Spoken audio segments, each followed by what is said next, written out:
திருப்பூர் ஐயன் நகரில் இளைஞரணி பகுதி அலுவலகத்தை எம்எல்ஏ க. செல்வராஜ் திறந்து வைத்தார். திருப்பூர் மத்திய மாவட்ட கருவம்பாளையம் பகுதிக்கு உட்பட்ட பகுதி இளைஞரணி அலுவலகம் திறப்பு விழா 42வது வார்டு பாரப்பாளையம் ஐயன் நகரில் நடந்தது. புதிய அலுவலகத்தை மத்திய மாவட்ட செயலாளரும் தெற்கு தொகுதி எம்எல்ஏ க. செல்வராஜ் ரிப்பன் வெட்டி திறந்து வைத்தார். இதில் தெற்கு மாநகர செயலாளர் டிகேடி மு. நாகராசன், கருவம்பாளையம் பகுதி கழக செயலாளர் மியாமி ஐயப்பன், வாலிபாளையம் பகுதி கழகச் செயலாளர் மு. க.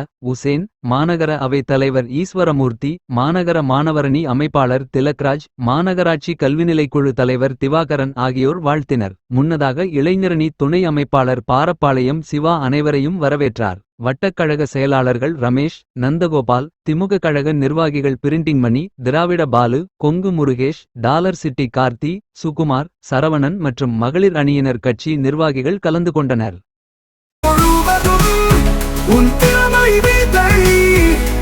அதற்குள் வீராது உச்சம் செல்.